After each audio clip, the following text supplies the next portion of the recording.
Aunty Jola, mi ò gbọ́ yín dáadáa ẹjọ́ ẹ pẹ́ ni mo wà network yẹn ò dẹ̀ clear. Mo ń bi yín léèrè mo ní pé reach mọ́ mi láti ọjọ́ ìkó dẹ̀ dá. Ẹ wá ní pé mi ò gbọ́ nǹkan tẹ́ sọ. Bàbá mi ní sim, mo ti sim lọ́wọ́ mi, ṣé understand? Síìmù tí ẹ pé mo tún lè fi ríṣì wọn ó ti sọnù because wọ́n kan ṣẹlẹ̀ níbi tí mo wà àwọn àmì àtàwọn Boko Haram eré àbí tí mo dẹ̀ ń gbé ní ọlọ́ngbọ́n ló yọ mí pé kó pa gbogbo èèyàn níbẹ̀. Ó yé mi bọ ọdún mẹ́rin ti pẹ́ jù láti. Tí wọ́n lè pè àti náà bẹ́ẹ̀ ni pé kí n fúnra mi kí n má wà sílé lókun kí ó lè. I'm stranded here already. Stranded me. What was your wallet? And the second one is King Wale alive. Shall understand? But me, because number one, Timbani Kiration on is no. Me only number one found between multi contact everybody. Still me more me. Shall understand? Hello. Mungbo, ṣé tá bá wá bẹ́ ṣe máa. Ṣé tá bá wá bẹ́ ṣe máa wálé. Ṣé tá bá wá bẹ́ ṣe máa wálé ńkọ́? Hello, Aunty Biola, kò sí bí mo ṣe fẹ́ wálé ńsìn náà bá wà mí ní passport tí mo lè fi rìnà kò sí náà wà mí ní. Kò sí èmi kankan tí mo lè fi rìnà, wọ́n máa gbé mi. Wọ́n máa gbé ẹ. Ti ẹ̀ lè ráyè rẹ̀. Okay, ẹ dúró mo ti fẹ́ lọ sórí set. Wọ́n ń pè mí mo ti fẹ́ lọ sórí set ẹ jọ̀ọ́ máa pè yín padà lálẹ́ ẹjọ́ gbé call mi ó wà very important ẹ jọ̀ọ́ so that ká lè jọ jókòó ká jọ sọ ẹ jọ̀ọ́ torí mọ́mì ẹ mú ṣọpẹ́ yín kò fẹ́ kí ìyá yín kú lójijì àbí. Ìfẹ́ náà ni ẹlẹ́ṣẹ́ mi tí ẹ ti fẹ́ kí wọ́n mọ̀ bí àkọ́kọ́ ń ṣẹlẹ̀ sí mi because ó kàn máa sunkún sí mi lọ́rùn ni. Okay, máa pè yín padà wọ́n ti ń pè mí lórí set. Motivation but mi ti fẹ́ kán gbọ́ nǹkan kan nípa mi báyìí. Ó dà máa pè yín padà ẹ jẹ́ kí n sáré lọ ṣiṣẹ́ wọ́n ti ń dúró dè mí máa pè yín padà ṣẹ gbọ́ ẹ jẹ́ gbé call mi mo fọlọ́run bá bẹ̀ yẹn jọ ṣẹ gbọ́. Ó Aunty Jola ṣe ń gbọ́ mi. Ẹ pẹ̀lẹ́ ẹ má bínú mo wà lẹ́nu iṣẹ́ látẹ̀kan ni sorry. Mo ń sọ wípé tá bá wá ọ̀nà tẹ máa fi wálé ńkọ́ kí la lè ṣe.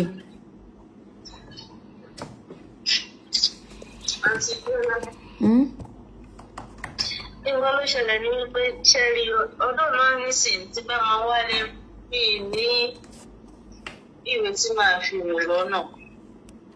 Ṣé you understand? Okay.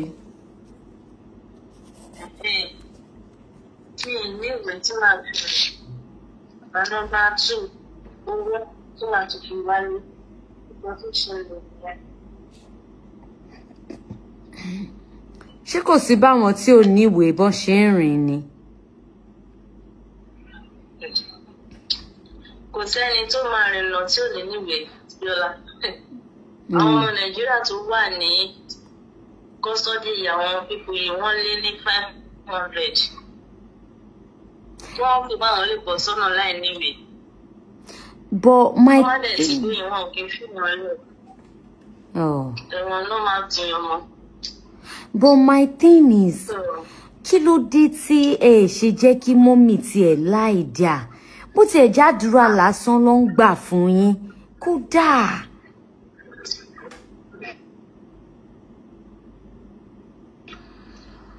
Hello? Hello, mo ń gbọ́ yín. Ṣé mọ́mì ṣẹ̀yìn ni? Ṣé ń bínú sí wọn ni? Ṣé ń bá wọn jà ni? Mi ì bá wọn jà. Ẹ̀nà tó wáyé pé tí nǹkan wà lọ́wọ́ mi tí mo ti lè fi bá wọn sọ̀rọ̀ wọn bá ti tó bá wọn sọ̀rọ̀. Wọ́n ní sìn ó ti pẹ́ gan-an àti tó bá wọn sọ̀rọ̀ wọ́n sì gan mi mọ bí mo fẹ́ ṣe. But ṣebí sim kan ni mo fi ń bá yín sọ̀rọ̀ ẹ̀. Aunty Biola. Mi ò ní kọ́ńtàtì kankan lọ́wọ́. Eléyìí sì ni ó sì ní. Ṣé you understand? Ipò ẹni tó fún mi ní sìnmù for the main time ni because ọmọ ìlú yìí lòun. Ṣé you understand? Ọmọ ìlú yìí lòun àbíkọ́ sí ní ọ̀ní ẹ̀nà ìlú tí mo lè fi ṣe sìnmù tọ̀dọ̀ mi. tí mo lè fi wá sí. Ọjọ́ wo lẹ ti bá wọn sọ̀rọ̀ gbẹ̀yìn? Ọjọ́ wo? Ó sì pẹ́ o. Ṣé ti máa fún yín ní nọ́mbà wọn, ṣé máa pè wọ́n?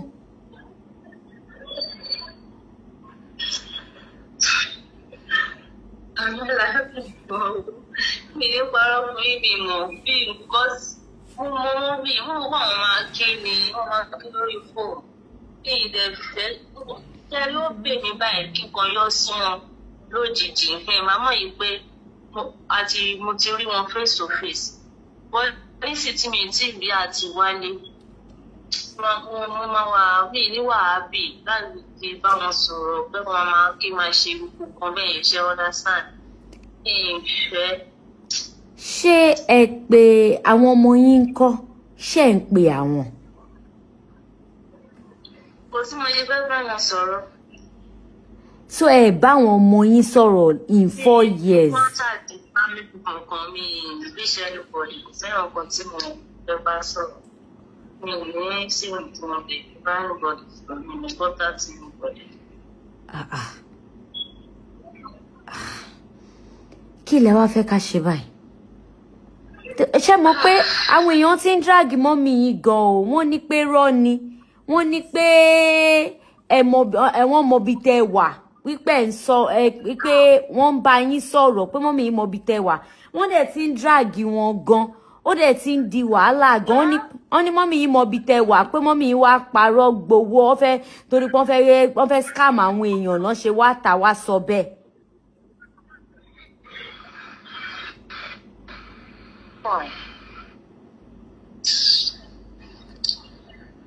Àtìgbàlẹ̀ ìwé jẹ́ kó máa sọ ìtẹ́rí nǹkan tó máa ń dùn mí fún ọ̀rọ̀ àwọn èèyàn ní íńtánẹ́ẹ̀tì yẹn. Wọ́n ní mo bọ́rọ̀ ṣe jẹ́, wọ́n á ti máa sáré máa sọ wọn tí kò yẹ kó sọ lẹ́nu. Bí wọ́n ṣe wà nísìnyí tí n bá sọ fún yín wípé tó bá jẹ́ wípé kì í ṣe pé bóyá àdúrà wọn gan àtẹ́lẹ́dà wọn tó wà pẹ̀lú mi, ó yẹ kí n ti wà lára àwọn táwọn Boko Haram pa ní 4 years ago. Ìyá àti Biola. I've gone through a lot nílùú yìí. Ṣé you understand? Èèbò èèyàn wá ń fi irú èèyàn bẹ́ẹ̀ yẹn lẹ̀ náà. Bó tiẹ̀ jẹ́ kẹ́ pé èèyàn kan tó mọ̀ wọ́n kan máa bá yín pè wọ́n pé ẹ wà lálàáfíà o, ẹ máa reach out o, nǹkan kò ṣe yín o, ẹ kàn l'opportunity àti àbí ṣé báwo ló ṣe rí lára yín? Ìyá mà là ń sọ ìyá táwọn ọmọ téèyàn fi inú ara ẹ̀ bí. You understand? Kí lẹ wá fẹ́ ká ṣe báyìí?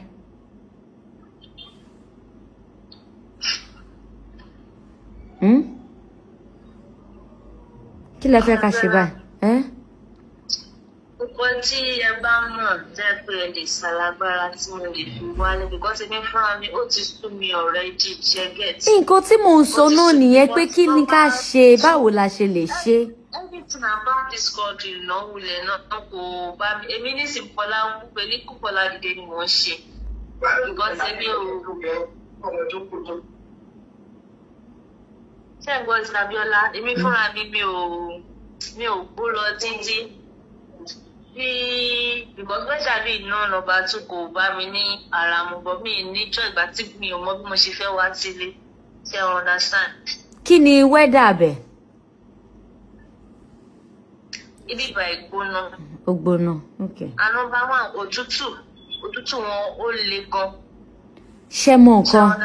Ẹ pé àwọn èèyàn, ẹ bá wọn sọ̀rọ̀, ẹ béèrè lọ́wọ́ wọn pé tẹ́ bá fẹ́ lọlé báwo lẹ ṣe lè ṣe. Ẹ béèrè, tẹ́ bá ti béèrè, kẹ́ send message sí mi padà. Ẹ jọ̀ọ́, we have to solve this, not because of anybody. Your mom is not fine. Bí mo yín bá yín sọ̀rọ̀ ẹ̀, hospital ni mommy yín wà o. Ṣé bó ṣe bẹ́ẹ̀ lábúrò, kí ló tẹ̀ kí n bá fẹ́ sọ̀rọ̀ náà, tẹ́ bá tẹ̀ bá mommy sọ̀rọ̀. Àti ìgbà tá ti sin dáàdì, ó ní máa ti fẹ́ ti ríra sójú gbẹ̀yìn.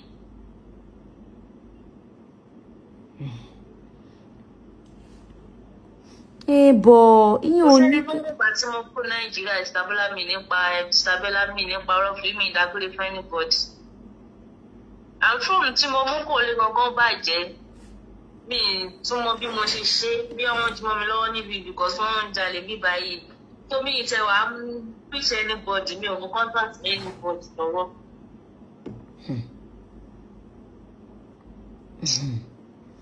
Okay. Ẹ lọ find out kẹ́ jẹ́ ká mọ nǹkan tá bá lè ṣe kẹ́ jẹ́ ká mọ̀ bọ́ èmi rò pé kẹ́ bá mọ́mì yín sọ̀rọ̀ o Ọlọ́run ò ní fi kú tó yapa wá o ẹ ká má regret nǹkan téèyàn wá ṣe ó ti yé yín Ọlọ́run á bá wa keep wọn á bá wa lé ọlọ́rẹ̀ mi wọn all right any other information ẹ jọ̀ọ́ ẹ send ẹ sí mi ẹ jẹ́ kí n mọ̀ káwa náà máa work on nǹkan tá bá lè ṣe. Okay. All right. Ẹ ṣé mà. Ẹ jọ̀ọ́ ẹ máa ṣàgbé call mi tí bá pè ẹ jọ̀ọ́. Ẹ jọ̀ọ́. All right. Ẹ ṣé. Ó dà o.